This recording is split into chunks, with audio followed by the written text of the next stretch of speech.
To say a person is a slave is to say that person is owned. That person is dominated. That person is legally defined as property. And that domination, of course, is backed up by a monopoly of force, a monopoly of violence, which the slaveholder has.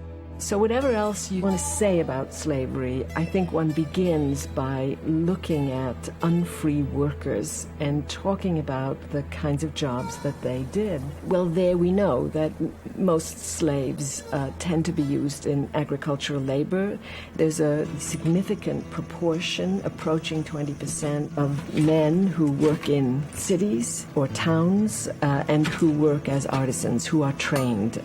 They tend to be trained as blacksmiths, as tinsmiths, sometimes in skilled crafts of other kinds, where they can sometimes earn enough so that they can purchase their own freedom, but frequently when that is forbidden, can at least live reasonable lives. That isn't, of course, true for plantation labor, which is where most slaves manage to eke out an existence. So that the circumstances in which slaves live in make their lives very, very, very, very different. And those differences work their ways out in terms of the material circumstances of slaves, that is, the kind of food they eat, the kind of housing they have, the kind of medical care they can expect. They manifest themselves in the possibility of those slaves gaining their freedom. In the South, slavery is an institution established and regulated by law, very precise law. Constructed in an extraordinarily asymmetrical system in which masters have all the power and slaves have none. And that goes from the rights to hold property to the rights to discipline your property.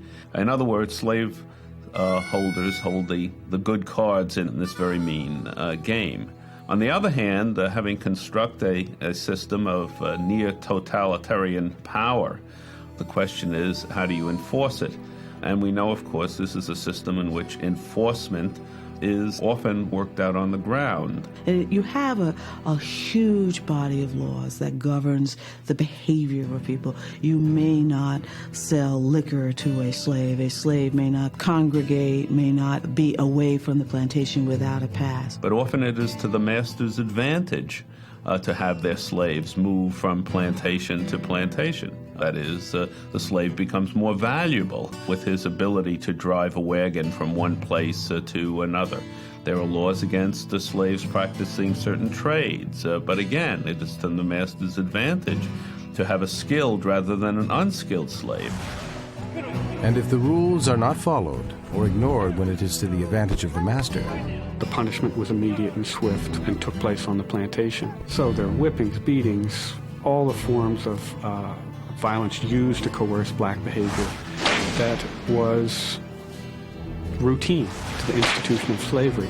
And if a slave actually was killed in the process by a slave master, so be it.